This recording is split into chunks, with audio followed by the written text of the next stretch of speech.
Coming up next. It really depends on the individual. So I know we're looking, or what you're looking at is kind of that shift midlife. Is this still something I could do? If you've got the prereqs from a long time ago, it's still something that if you're passionate about it, I would encourage people to look into. The Job Talk podcast shares stories from people who are passionate and love what they do in their careers. Through conversation, we explore their careers, past work experiences, and the education that got them to where they are now. We are putting together a Career Crisis Ultimate interview series. We are asking experts to give their best advice and guidance around work anxiety, career pressures, career goal setting, and ultimately, career transformation. To learn more about this special interview series and get notified when it's available, please visit our webpage at thejobtalk.com/help. Today's guest is Cassandra Woit. Here's our Job Talk with a pharmacist. When I was very young, I was told a story about how my great-grandfather owned a pharmacy on Jasper Ave. And I think this was 1915, 1920. And I didn't know much, but I think I was just told that pharmacists make really good money and you get to wear a cool white lab coat. I quickly discovered that I wasn't, and I'm not going to go into too much self-deprecation, but I wasn't exactly scholarly. Don't let the books behind me fool you. Well, I can see that I think a Harry Potter collection up there. So I think they're mostly my kids' books. Yeah.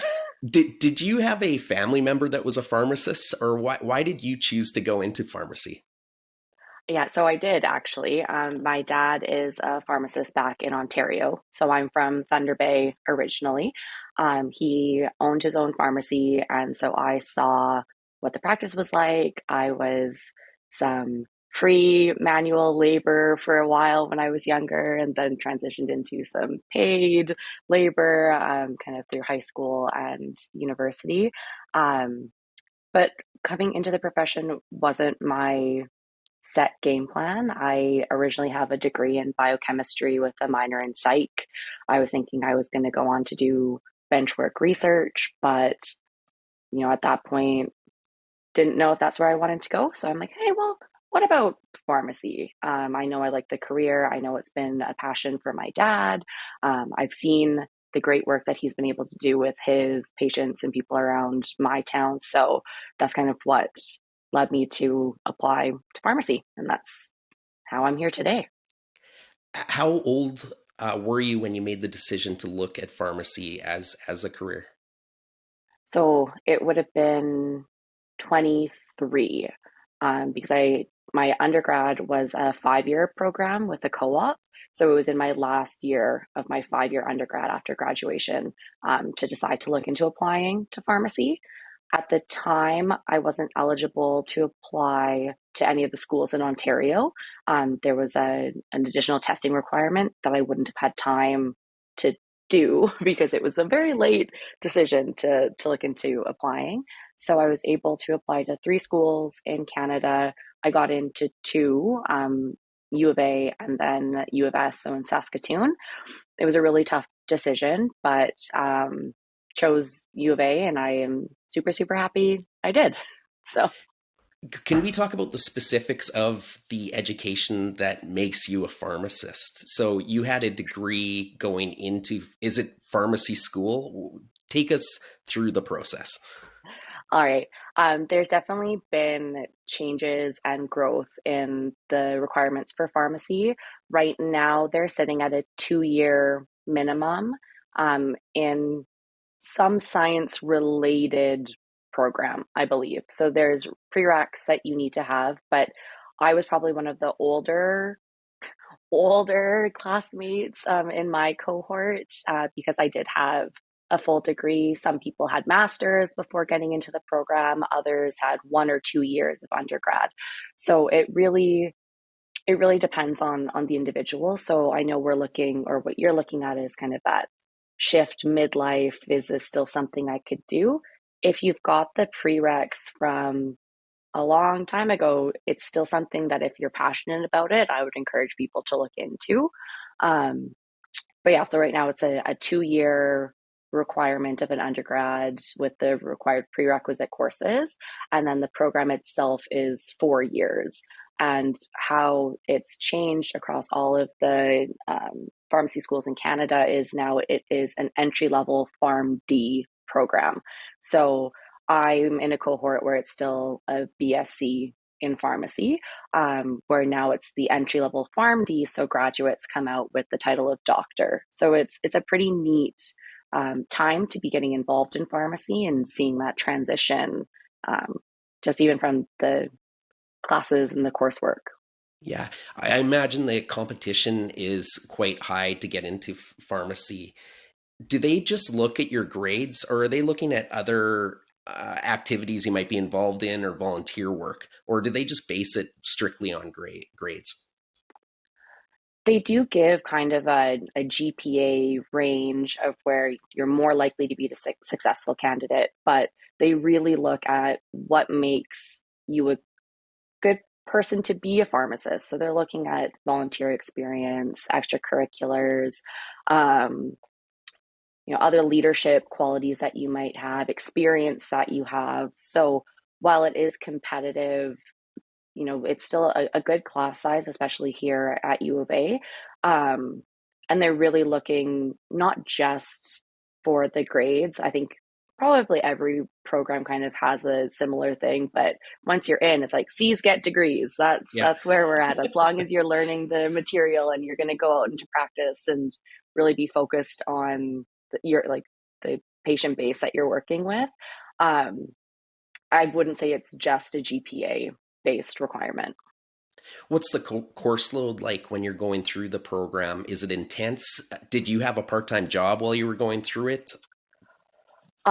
They've definitely changed the coursework from when I was in student. So I graduated in 2016. So I've been in practice for a while, and I haven't been seeing a lot with the transition to the Pharm D program. When I was in school, there was a lot of overlapping course modules, and you were trying to balance a lot of that. So I think they've really streamlined the process. And now for fourth year pharmacy students, it's a full year of rotations. So the first 3 years are your pretty course heavy, learning all of the medications, the medical conditions, all of that. And then your last year is 4 separate rotations, 2 months each. So you get to see a good range of practice of pharmacy because it does really vary depending on where you're practicing.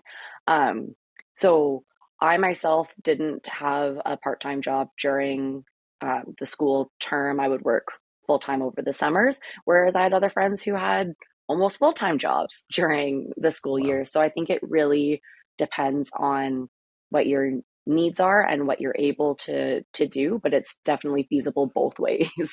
Okay. And what was your first experience when you left post-secondary? Uh, I didn't know if I was going to have a job after graduating. We were at a time where it was pretty competitive to find work, and I was ready to be an Arbonne saleswoman. Like that was where I was going to fall back to and keep looking for work. I was really lucky to reconnect with a previous employer that I did a summer term with, and she was able to get me in to the company that it's now changed names, but I was able to work with them for about 2.5 years, which was great because from graduation, I also rolled it right into a master's in pharmacy practice. So a bit of a different trajectory than a lot of pharmacy grads take. But I was working in supportive living. So I wasn't actually in a pharmacy setting, but I was working really closely with physicians and nursing teams and seeing my patients in their homes. So it was a really great kind of entrance into the profession because I was really able to focus on building those patient forward skills and working collaboratively with other health professionals. So that was really great while also doing my master's. So Yeah, that's really interesting to me. So it's not just the pharmacists you see in the pharmacy. What other occupations can you do with the education that you receive when you go through it? So there's kind of 3 pillars that I talk about with pharmacy practice. You've got your community pharmacy, hospital pharmacy, and then administrative pharmacy. So that could be working with policies with Alberta Health Services or policies with Alberta Blue Cross. So kind of more of the policy administration side of it. Hospital pharmacy is something that I've never been a part of, but it's its own kind of world in pharmacy as well. So sometimes it's difficult for us to all work on the or advocate together because we do have such different needs. So it's trying to find a common ground of how can we support all pharmacists, which I think is really interesting in a profession. And then you have community pharmacy where you think of it's the counting pills in your white coat behind the counter, but there's a cohort that are working in supportive living and long-term care. So they're not actually in a pharmacy, they're in the supportive living facilities, or there's compounding pharmacies in communities. So they're working on actually making up compounds. And so it's a really diverse group of professionals who all fall under the term pharmacist, but it's not just one activity that they could be doing. Let's talk about your position now, and can you take us through your day-to-day, what you're doing throughout the day? Sure.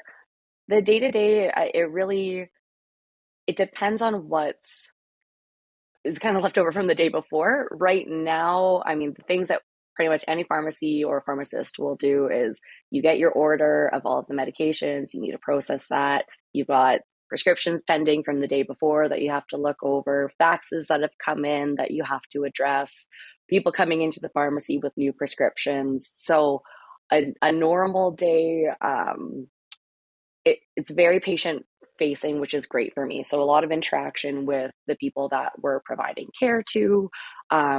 We're not the busiest of pharmacies, so it gives us a lot of time to be able to really get to know who our patients are and what their needs are. And so we're constantly checking up, seeing how they're doing, making sure their medications are working well. Right now, we also have a fourth year student, so I'm a preceptor for rotations. So it's a great way to kind of give back and show them what we do and help facilitate their learning. We're also ramping right up into more of the Moderna bivalent vaccines, bookings, and flu season. So it's really kind of preparing for all of that. So you're definitely catching us at a busy time leading up to flu season. So yeah, and I was going to save it for a little later in the interview, but you mentioned it now. What was the COVID situation like for you being a pharmacist? And what do you think? What direction are we going in now that it seems like the pandemic is over now, thankfully? It's definitely been a lot. It has been a lot, and I think a lot of pharmacists would probably echo that the last 2.5, 3 years are just really catching up to us now. There was a lot of requirements put on us. There was a lot of more precautions that we would need to take. Workload really expanded exponentially compared to, I think, what we were expecting. And I think we did a really, really great job of picking up the slack and helping where we could, with vaccinations and helping people get bookings for those, helping people with getting access to the rapid tests when they weren't super available. So I think there was a lot that was put on pharmacists' shoulders during the pandemic. And I do really think that we really stepped up as a profession to really support those in need. But right now, I think we're all feeling that. And so if you want to be nice to your pharmacist, that would be great, because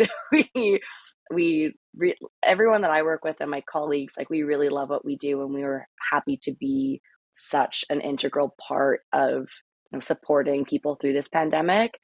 We're a little tired. So well, you were on the front lines, so thank you for that. And what a strange time in the world, the 2 years. I remember I would do searches for vaccines like a month into the pandemic, and I was amazed at all of the misinformation and the anti-vaxxers. I didn't think they would be in the numbers that they were.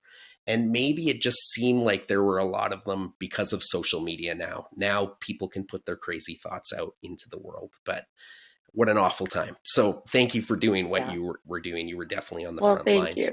Yeah. Thank you. What is your job stressful? What are some of the challenges that you experience? Um, I think I don't want to say it's stressful, but there's definitely stressful moments. Like overall, I really, really love this profession. I love the work that I can do. Um, but there's definitely stressful moments. If people are frustrated with their insurance providers and they think that we have all the answers, we do not. We do not have the answers a lot of the time from an insurance perspective. So that can be stressful. So that's tough. If we're trying to clarify prescriptions with physicians and they're super busy and they're super swamped, trying to still make sure we're providing care, but safe care and explaining that. So I think, you know, I'm very fortunate in my pharmacy for the speed and the number of prescriptions that we do compared to some of the one pharmacies that are maybe doing 2 or 3 times the amount of work that we are. So I think a lot of people would say it's stressful just being able to manage the the workload of how many patients and prescriptions and making sure that we're checking that everything is safe and indicated and kind of putting out fires as they come up. Yeah, thank you for speaking to the stress about your day to day rather than the stress through the pandemic, which was an entirely different thing. What are some of the misconceptions out there about pharmacy? One of the really cliched ones is that we just count pills all day. I mean, to be fair, yeah, we really do count pills a lot of the time. Um, but there's a lot more that goes into it. And I think partly it's us not really explaining that on a broader scale to the public. The amount of training that we do, it's not just about learning what the medications are. We do learn about the medical conditions and what are appropriate treatments for that. There are extra courses to become, certified educators in diabetes or asthma, vaccines and travel med. Like there's a lot of additional qualifications that pharmacists can get.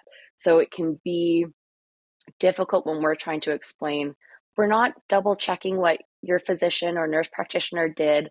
We're all trying to work together to make sure that nothing was missed.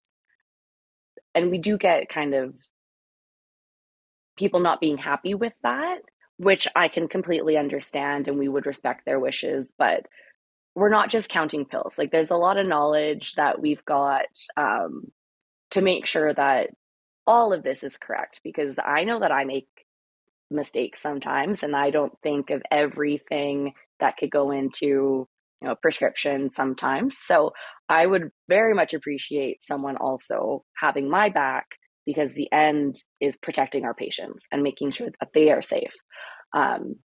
So yeah, we're not just counting. We can count by more than just by 5. But yeah, so I think that's one of the misconceptions that if we're asking questions, maybe sometimes it doesn't make sense as to why. And that's one of the things that I really tell students that I facilitate labs with or that I precept.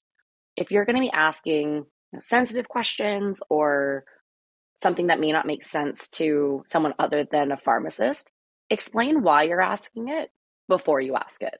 Yeah. Because that gives people like, I'm asking this question because this medication can do XYZ. They'll be way more likely to be like, oh, okay, that makes sense, as opposed to why are they asking me that? So I think that's something that I try and talk with my students about a lot. But I think us as pharmacists who are in practice should also do that. Yeah. Has email changed the fact that every doctor seems to have the messiest handwriting? Do you still have to read? And why do they do that? Why? Because throughout my existence on Earth, whenever I get a prescription, I look at it and I cannot read it. So how are you reading these notes? And are you still having to read handwritten notes from doctors? Yes, we definitely still have to read handwritten notes. Um, some of them are like, I don't know how I've got a bit of a superpower of reading some of the chicken scratch. But if we have any questions and, whoever's bringing in the prescription can't clarify it, we'll usually just write back on the prescription, like, is this what you meant? Like, please just clarify. Unclear if this is a 9 or a Q. Like, what is this word? Um, Sometimes one thing that I would love for physicians, especially in like a hospital setting, because they're usually just really swamped in emerge and they're writing scripts. I don't know what your signature is, if it's like that and your name's nowhere on it. So then I Yeah. have to call emerge and say, hi, who was the doctor in that saw like Mrs. M? And like, oh yeah, it's so and so. Oh my gosh, okay. Do you think they know they're doing that to you? Is this a rivalry thing, do you think? I hope not. Yeah, I hope I not. hope not. Yeah. Um, yeah, I don't know. It's one of those funny ones that you're like, it says signature and then write your name, but sometimes the written name looks even worse than the signature. So, I mean, I have not the greatest penmanship, so I can definitely understand if you're in a rush, but hopefully they get enough phone calls trying to clarify who it is. And Yeah, I'm sure they should keep track of that. Who's the yeah, messiest writer? What do you love about being a pharmacist? I love going into work and learning new things. Like, you think that, you've been in practice. I have a biochem degree, pharmacy degree, a master's. I learn things every day. And I think that is really great. Some people beg to differ. They're not, they're like, I'm good where I'm at. But it's an evolving field. I get to learn from my students, I get to learn from my patients. Um, I just love that aspect and being open to learning new things. Even, if I get a prescription that I haven't seen before, I'm excited to be able to, contact that physician and just say, I haven't seen this. Can you provide me some document or some evidence for this? Because this is really neat and I would like to further my practice. Um, so that's something that I really, really appreciate. I also really love the amount of change that you can make in a patient's life Yeah. by asking questions that, you know, they may not think are going to really affect their future, but it ends up being this like really beautiful outcome of them just, I don't know, just the improvements that, or not really improvements, but the changes and the positive change that you could make in a patient's life from a health perspective, I think is really why I go to work. Yeah. How do you stay up on all of the new information coming out? Because it's changing daily for you guys, probably. Yeah, especially with like coronavirus and COVID vaccines, like that was a difficult one to stay up to date with. Yeah. Most of the time, we would get the new updates from people calling in. So we wouldn't have got a communication. We'll check the website in the morning and then someone will call in and say, oh, I'm eligible now. And then we'll refresh the website. We're like, oh, yes, you are. So that was difficult. There are a lot of good resources that, the Canadian Pharmacists Association puts together for pharmacists. I'm also, I love conferences and like lunch and learns and just different learning experiences. And then also looking at to other professions, the physicians have a really great conference that they put on. So if I'm able to attend that virtually or in person, it's just looking for some of those opportunities to continue your learning in the field, because new medications come out, new medical conditions, are coming to light. And so just being aware of what are out there from a resource perspective, and then also from a learning experience. Um, I also worked during my master's, I worked really closely with the faculty since I was, there all the time. And so working with the students, working in labs, doing their learning labs, and then facilitating students is also a great way to keep my knowledge current and, see where there's gaps in knowledge and where do I need to do a bit more sleuthing to find what I'm missing. So those are kind of what I do to stay on top and stay current. I never ask how much somebody makes, but is the compensation, do you feel it's fair? Can you make a good life being a pharmacist? Definitely. Yeah, I think it's fair. You can make a good life being a pharmacist. Um, if we're comparing it to 20, 30 years ago, I think we missed the boat on some of that. Like my dad was way better off now, but no, it is a great profession. You can make a good living from it. So, yeah. What kind of advice could you give somebody that's thinking about studying to become a pharmacist? For people who are looking, like, if you have a background in sciences or in healthcare, or you're coming out of high school and you're going into university and you're thinking about it, um, I can speak from my experience of what I would be looking for. If you're someone who, you're motivated, you like the medical field, and you maybe don't want to see the blood and guck of being a doctor, you may not avoid it being a pharmacist. So, so prepare yourself. A lot of times, I have this rash, and those. So, um, if you're wanting to look into a field that, well, okay, it depends on what type of pharmacist you want to be. So if you Yes. want to be a hospital pharmacist, are you looking into, working with a specific medical condition? Because I think that's really where hospital pharmacists find their niche. And so if you're really passionate about a certain condition and the medications that go along with it, you want to work in a hospital setting, you like that kind of the feel of being in a hospital, but not being a physician or a nurse in a hospital, then pharmacy would be a great thing for you. If you like customer service and being people facing, you think you've got good problem solving skills, you're patient, um, then community pharmacy would be a great fit because you get kind of all of those aspects where you can still be really clinically focused on the medications and helping people, but there is that kind of person focus. So if you've got those type of skills, that would be really great. And then also, if you're interested in policy and furthering healthcare, if you think that from a medication perspective, you've got skills that you can bring to the table, pharmacy would also be a program for you because you don't have to work in a pharmacy. You can use those skills in another setting as well. So I think that was really long winded and I don't know if it actually answered the question, You but did actually. And I was just sorry to interrupt you there. You mentioned customer service. How do you handle a customer who's frustrated or angry? Because I think you would probably get the brunt of that because they're facing you. yeah, Can you mo- answer that? you, it's a tough one. It is actually a very tough um, thing to do. And I think, especially now where we're at, there's a switch, especially in community pharmacy, that we're trying to really value our staff and our employees.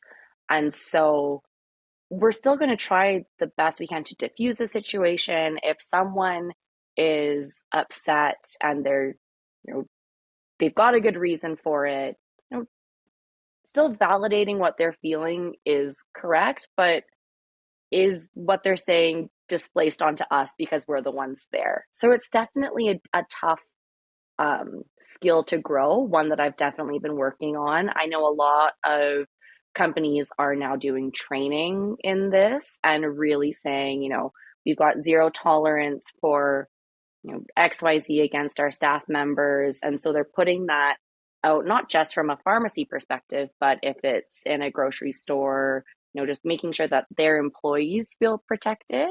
Um, so that's something that I didn't think I was going to have to deal with as much as we probably do. There was a study that, like a survey that went out actually from the Canadian Pharmacists Association, specifically looking at kind of conflict from a staff versus customer patient base. And the numbers were staggering of the, I want to say 3 out of 5 or 4 out of 5 pharmacy staff members had experienced verbal harassment weekly for the last X amount of months. And so I think we have compassion, but there's a limit to it as well, because we've also gone through this pandemic and we want to be there to support our patients. But, like anyone who works in an environment, your own mental health, and that is really important. So I think a lot of places could do a bit better with training staff on how to diffuse those types of situations. And I think we just get them a bit more than some other groups, just because it's healthcare, people are stressed, they've learned all of these new things and they're dealing with a lot. So yeah, it's definitely been an interesting time. Yeah, and I'm not going to end this podcast on a negative like that. So I'll ask you this. What has surprised you throughout your career? And if you could go back to when you were entering to study to become a pharmacist, what do you think you wish you knew before going on that journey? Ooh, well, it's funny because when I told my dad that I was applying to pharmacy, he said, "You seen the bleep I've put up with. Why did you decide to do this?" He's very proud. He is very proud. But I think I was lucky to come into the profession with an expectation of what I was going to get out of it. My dad, owning his own pharmacy, I saw, the good and the bad. I heard it from him. I saw it firsthand. So I kind of had that expectation. But one of the things that he told me when I entered the profession, and he said, just try and make one change for one person. It doesn't need to be every day. It doesn't need to be something big. But if you're able to do that, you should feel very proud. So I think what surprises me, and what just really keeps me coming back is that you think you're making one small change or one recommendation, or you ask someone to screen their blood pressure on the kiosk, and it turns out that there's a lot of stuff that you need to now help them with. And I have a lot of really, really, really great, lovely patients. So there's that stuff that happens in every job, but the connections and the relationships that I've made with my patients, I know that they trust me. They feel comfortable coming to ask me questions about their health. And they know that when I say that I don't know, that I'm not just trying to brush them off. Like, I'm saying, no, we're going to work on this together. We're going to get your physician involved. And so I think it surprises me how much good you can do as a pharmacist, which I think I knew seeing my dad do it, but it's just great to see that does translate, years down the road, and that we're still out there kind of on the front lines, but working to make those changes. So that's what gets me up every day. I love to see, if we've made a change, how is it working? How are you feeling? Being able to follow up and see people on their own journeys, knowing that I'm just kind of a little blip in that, but to know that you're there supporting them, I think it's great. It is a really unique kind of touch point for pharmacists, because we're super accessible. So. Yeah. Well, your dad should be proud. And by coming on and being a guest on this podcast, I'm sure you're going to help at least one person. I hope we have more than one viewer or listener, but you will help that person that's considering a career as a pharmacist.